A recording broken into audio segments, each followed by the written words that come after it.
that Alice talked about the different ways that men and women's brains function, because that's something that I wanted to talk with you about a little bit today.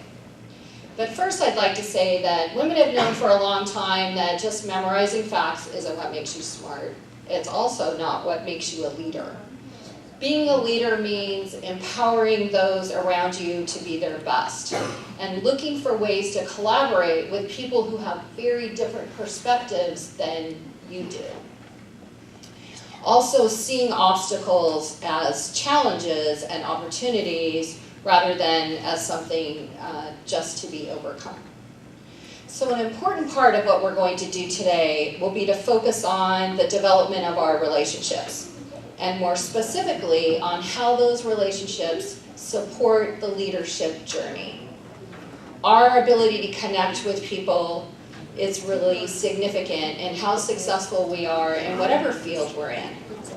So to better understand our ability to make connections, I'd like to talk for a minute about how our brains process information. So research has shown that men and women's brains process information differently, just as Alice mentioned a few minutes ago.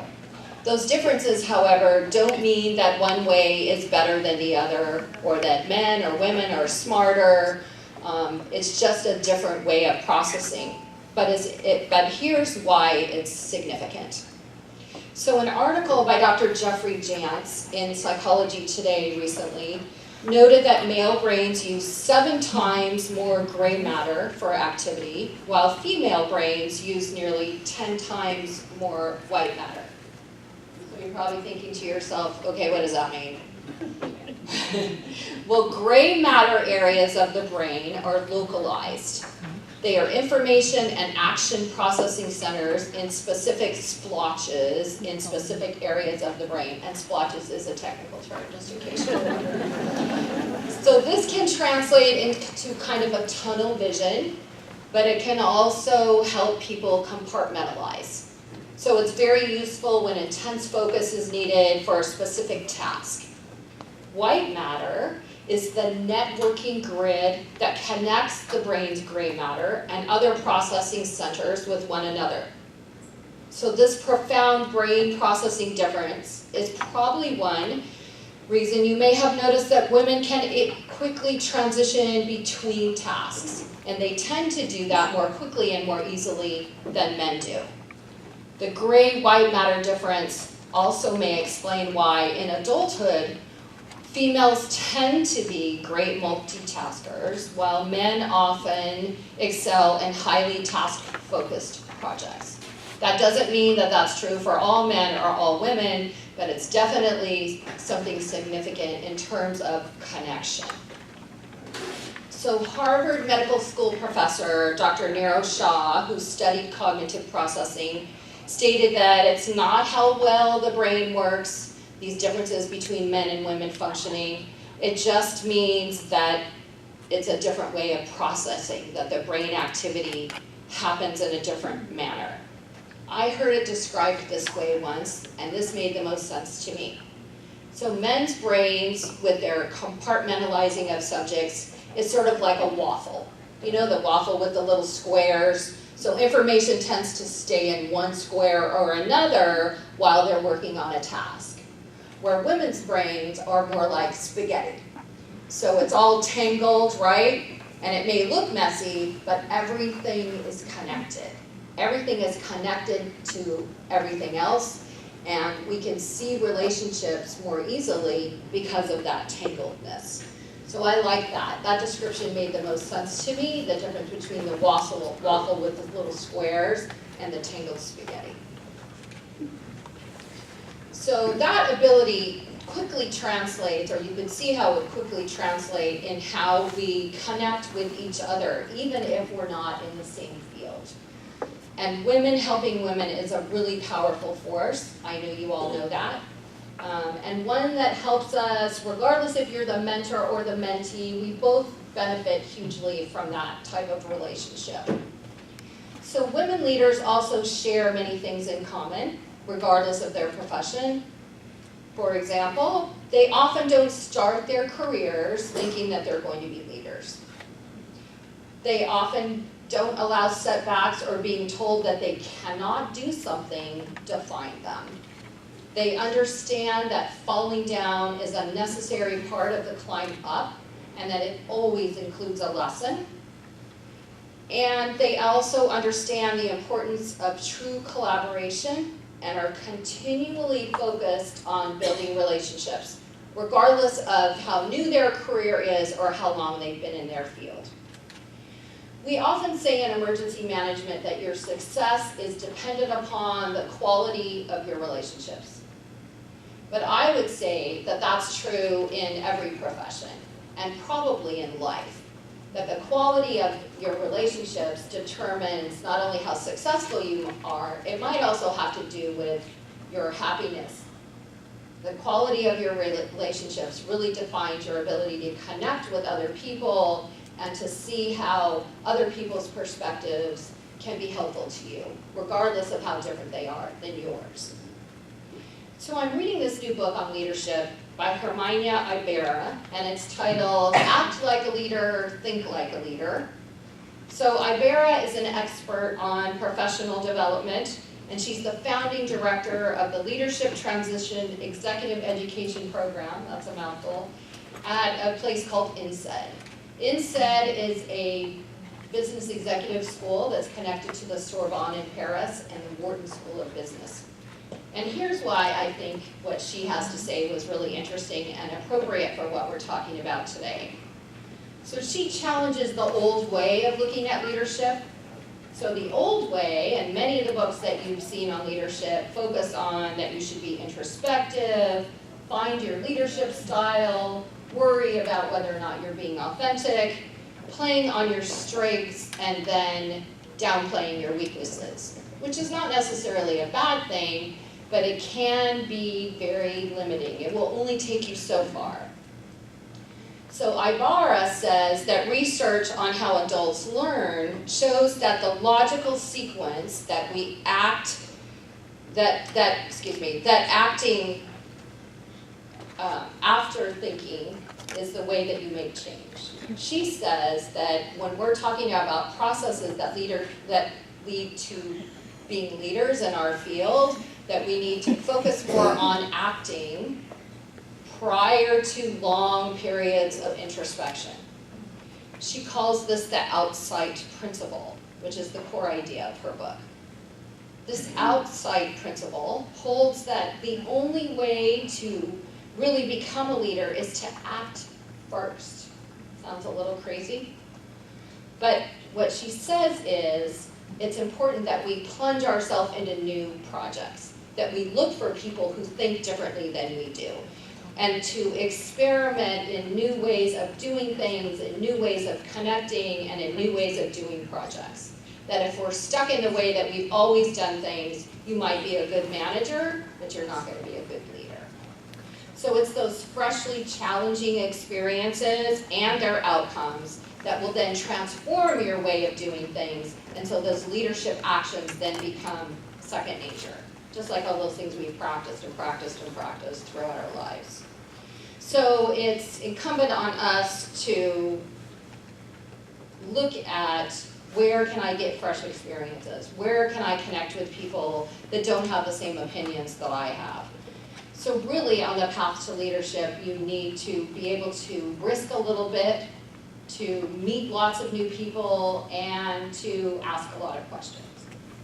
So today's forum will give you the opportunity to do two of those things.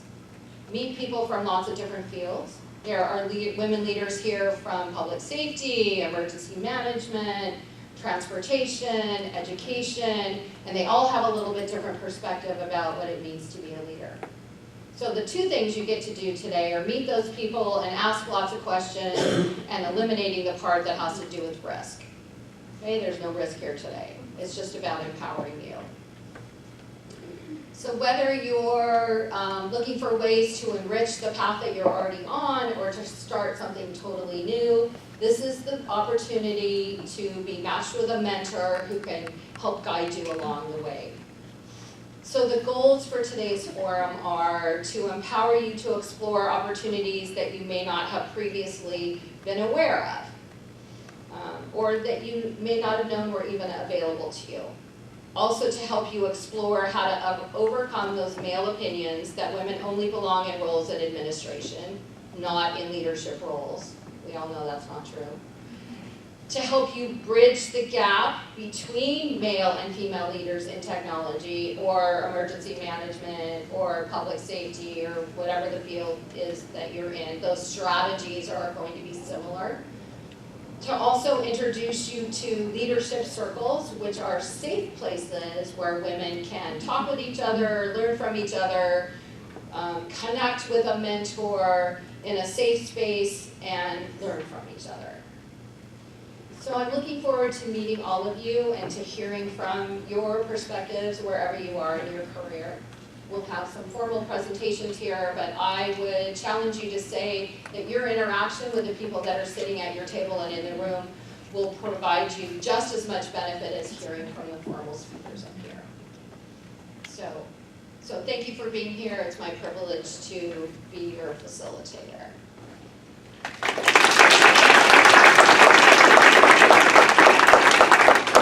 So I believe next on the agenda is a break. Yeah? So 10 minutes? 10-minute break. These are little fish traps, and we have with them.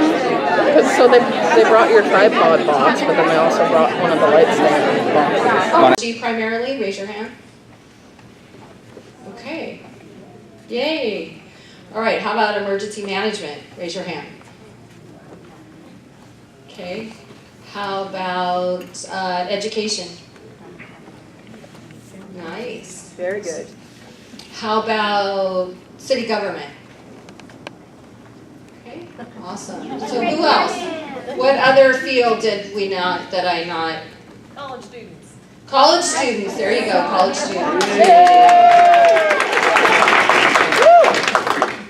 All right, so what I'd like you to do now is turn to someone at your table that you don't know, and if you know everyone at your table, you have to pick someone at a neighboring table. So turn to someone that you don't know, that's probably a better way to say it, and introduce yourself and tell them where you're from, okay?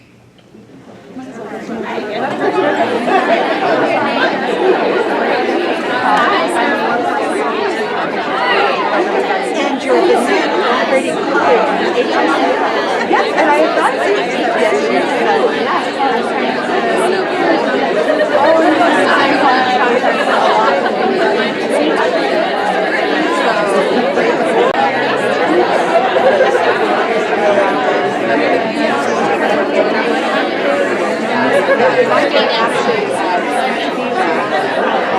Mentor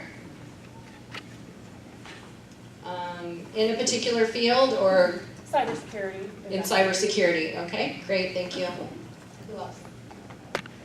Came to hear some awesome presentations, just awesome presentations. Are we doing okay so far? Yes. All right, anybody else? Crosswalking. How do I know what I don't know in other fields? And how can I crosswalk what I need in emergency management into other fields? Great, thank you. All right, somebody else?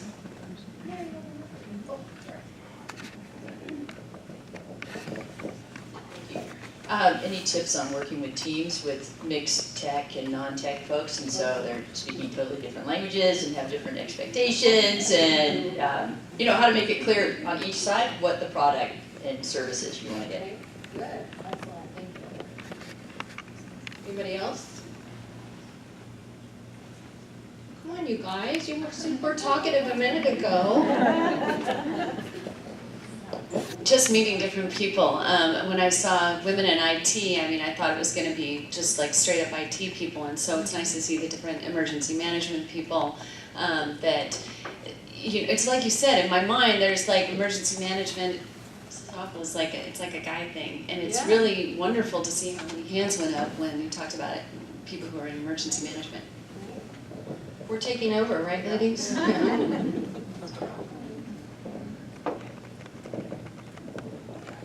I want to stay relevant, knowing that this is becoming a increasingly young generation that is competing for our professions. Anybody else? Yeah. Inspiration. Yeah. Okay.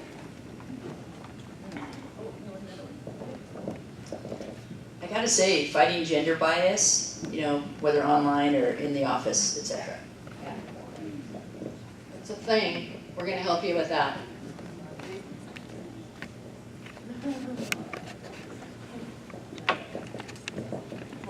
I think it may have already been stated, but I'm coming here for the energy because I do work in a male-dominated industry, and I just love, like, that hurry, so we gotta take over. But also I work on the physical security side, which is increasingly codependent with the cyber security side. I mean, they are interrelated, and as someone mentioned earlier, I want to maintain a relevancy in this fight, in this field, so I need to learn as much as I can. Anybody else? We work in the U.S. Small Business Administration, and the statistic about women startup funding makes us sad every day. And so if anyone's interested in taking the leap to business ownership, we'd love to share the resources from the Small Business Administration with you guys, as well as learn from all of you and what you're doing in your fields. We definitely would like that. That'd be great. Thank you.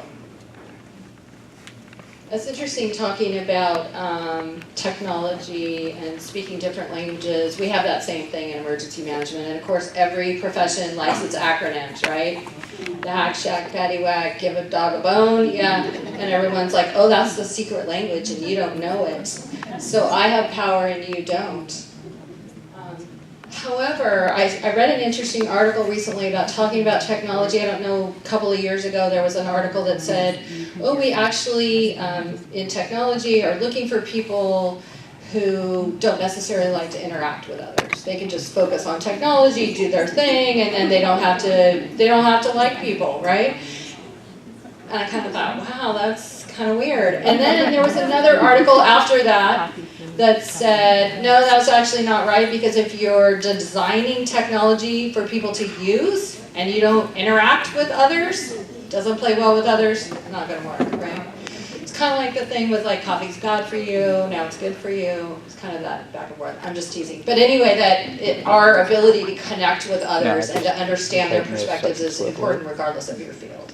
But you're right, that how do we talk to each other, that can be really challenging if your perspectives are different. I think one of the other challenges is knowing that your perspective is different than someone else's. That may sound like, what? That should be common sense. But I think we tend to look through our own lens and our own perspective without realizing that we're doing that. For example, I'm one of those people that thinks about emergencies and earthquakes all the time. I do not like Home Depot because nothing is secured. Seriously, if there's an earthquake and you're in Home Depot, it's over. So I don't shop there. And now neither all of you guys are going to think that now. So don't tell Home Depot I said that, because I could get... It's true though, I think about it in weird situations. So we tend to think that, I'm like, everyone thinks that, right? You're all, no curry, they don't. Anyway, so looking outside your perspective is an important piece, and we'll talk some more about that today. And then, Oh, well, I was just going to say, so I work for an IT shop, and I worked at Washtop for a long time, and one of the reasons my boss hired me is because I knew nothing about IT. And he said, you're going to be able to go out to our customers and talk to them about what we do. excellent, excellent. Yeah.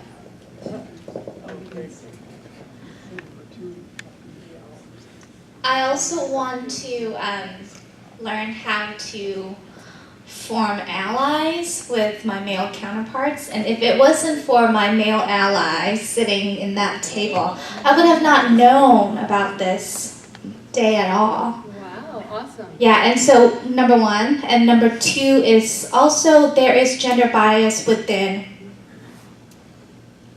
our group, not just this group, like within women of different ages. And we grew up in different time era.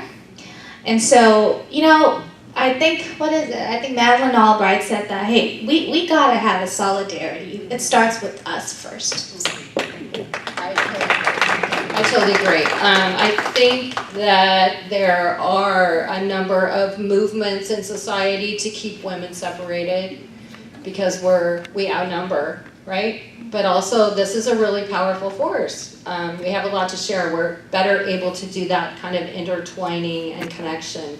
So I think you're absolutely right. We need to focus on what is it that we do that's similar. And if you have a struggle, your struggle doesn't need to be the same as someone else's for you to understand their place. Just coming together from that place of we all have some kind of struggle. Let's work on how we can connect. Excellent point, thank you. So yeah, be nice to us older people. We're still gonna be around for a while. Besides, we're gonna help you take over, so it's important. All right. Yeah, you can have as many more things as you want. Not just one. I guess how we make it technology affordable. I know that that's the barrier for a lot of education within technology, and it's a very expensive tool to learn a lot of times, so I don't know what type of groups we have available to us or how we can, again, educate the masses to make them more relevant again. I've seen a lot of really great projects coming up, public health and international health agencies. They'll do texting for maternal health, that kind of thing, and I don't think we're coordinating as much as we could be with other groups who are really doing human-to-human type of apps. So maybe how to recruit some of those folks that are from the more human services into technology so you can make that connection. Yeah. Excellent. All right. Game show, Mike.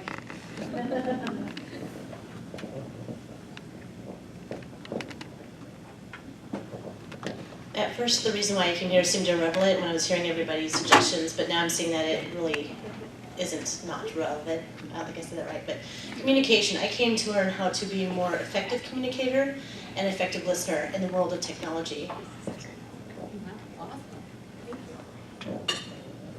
Okay, anybody else?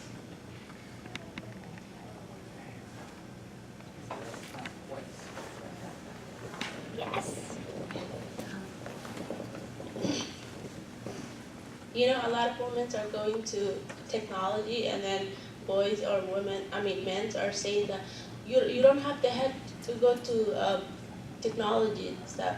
So how do we avoid that, the discouragement that men give? The discouragement, okay. Good job.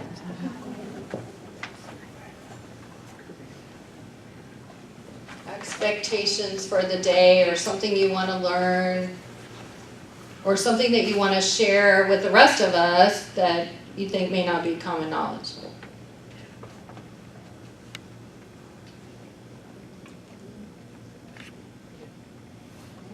Okay.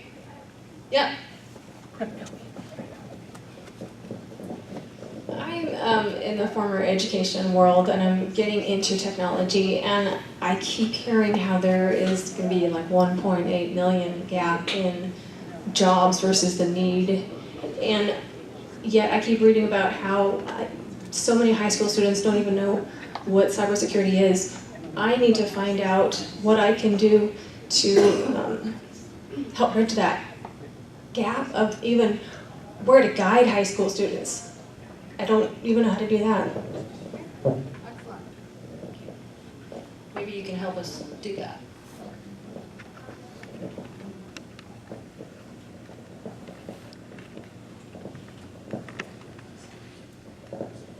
To piggyback on your comment, I think we need to figure out a way to push to lower age groups the opportunities for studying in computers and in emergency management. I think conceptually little kids don't really understand what either of those mean.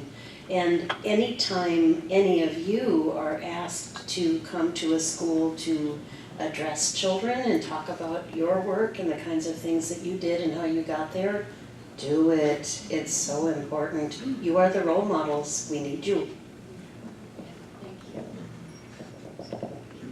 So sorry to keep hogging the mic, but the other problem or issue I run into is that a lot of the financial or go decisions are made by managers that are not familiar with technology. I'm in the public sector, so when I try to sell a new app or some data collection, I fairly frequently get the question, wait, what problem does this actually address? And it's kind of that loop. I can't show you the problem until I have the data, but I need to be able to collect the data. So convincing them to loosen the money on something that they don't even, half of them aren't on Facebook even, so.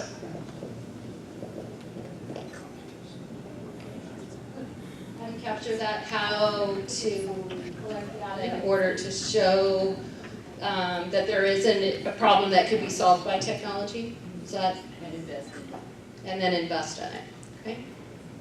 And I think what I'd really like to see too, to everyone's point, like how we do get involved. Again, like the staying part, how this communication in this form. So how we do get involved, how we stay connected. Or a network that we are meeting more regularly or speaking, or how do I Okay. that I do have a school that I could go to Yep. or Right. Okay. So there are a number of ways that we'll talk about throughout the day about how you can do that. And we'll talk about leadership circles that will connect smaller groups of people. Also how the Center for Excellence has events and ways to connect there. And then you will also all get everybody's contact information, unless you tell us you don't want your name on there, so that you can connect with people that have been here, people that, yeah. And I just wanted to share, one of our hopes from the center is that we can facilitate more frequent networking events at different colleges, etc. So for throughout the year, and then have our culminating annual Women in Leadership. So that's one of my expectations, is that we start to strategize how we do that. New ways and places to have networking events. Yes. Right. And if you think that that's an important idea and you want to see that, don't be afraid to say, I'm willing to set that up. Doesn't mean you have to do all the work. People sometimes don't want to volunteer because they think they have to do all the work. That's not true. It's just sometimes saying, I'm willing to do that and connecting with others. Okay, so I'm going to read these briefly, just to remind us as we go through the day, and then our keynote speaker has arrived. We're excited to hear her, so I'll introduce her in just a minute. So mentor connection, cybersecurity, and other fields. Here to see presentations, crosswalking between fields. What are those similarities between the different fields that are here in the room?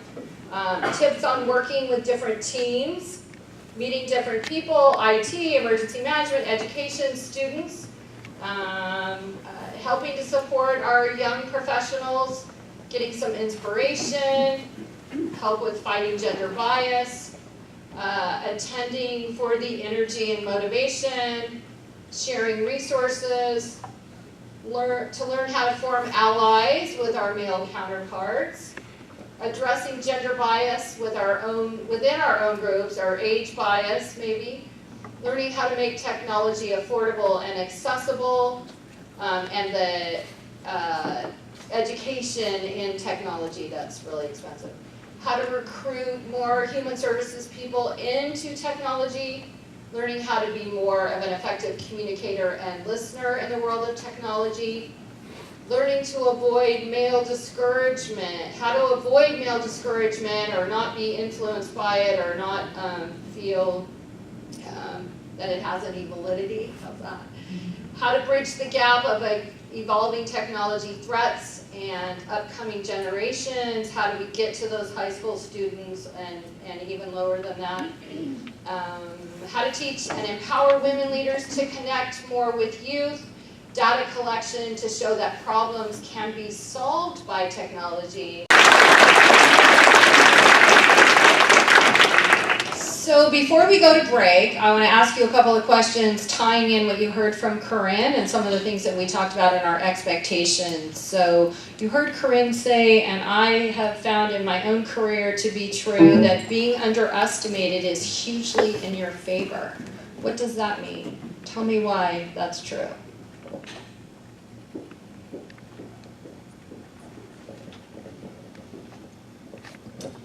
I am an analyst in the Army Reserve, surrounded by young men half my age. I'm old enough to be their mom, so they constantly underestimate me.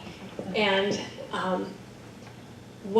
I used to be a collector before then, so I constantly listen and learn much more than they do about everything that's going on. And so it finally came to the attention of my sergeant. He said, "Don't talk to her if you don't want her to know everything about you, because she can draw it out of you." So it isn't just an underestimation, I think there's still that male-female distrust. I hate to put it that way, but keep learning. Don't let anyone's opinion or feelings towards you keep you from doing what you know is right and getting information, because information is power. So they underestimate, and it is to our favor, because we eventually are able to do what we need to do better than they can do it, the people that think they know how to do everything. Because they can't. They overestimate themselves while they're underestimating you. That's what I found.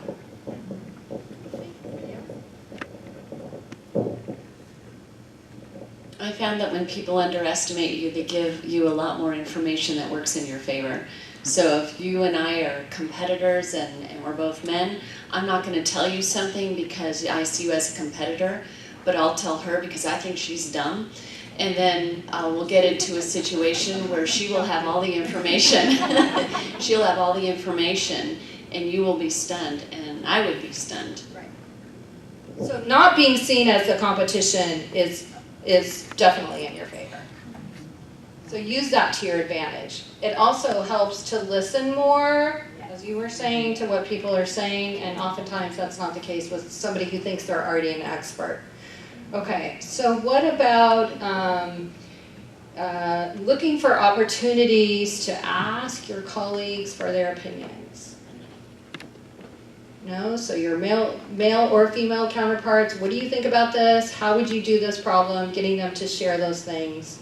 Again, not seeing you as competition, but that ways in which that you can work collaboratively. Okay, I had one of my favorite stories when I was a young consultant working for a contractor outside DC. I went to a meeting, had on a suit, and this man comes up to me and said, "So are you going to take notes?" And I thought, I don't know, I might take notes. I was baffled by the question, right? And he said, "Well, you're the secretary, right?" And I said, "No, I'm not the secretary." And now I'm a little defensive, right? And then he looks at me up and down and he says, "So who do you know?" And I didn't get it at first. I thought, who do I know? You know, I was trying to think of a list of like what people I knew that I worked with, but I still wasn't getting it. And then of course I was mad. But was very young in the field and just thought, wow, okay, so he thinks I'm the secretary, so I'll just wait till the meeting's over. But I would challenge you to say that being underestimated, don't be mad or defensive, because that isn't going to help you. Just work on what is it that I can learn from the situation and ask lots of questions, even the hard questions. Okay, anybody else have any comments about what we heard from Corinne? All right, so let's take a 10-minute break. Thank you. And how to show that they need to invest in what those problems are, breaking down barriers of higher education, promoting membership and advancing in the fields of tech, public safety, etc., and new ways and places to have networking events. Good? Anything else that we missed? All right, so we'll go back to them at the end and make sure that what you wanted is what we addressed. All right.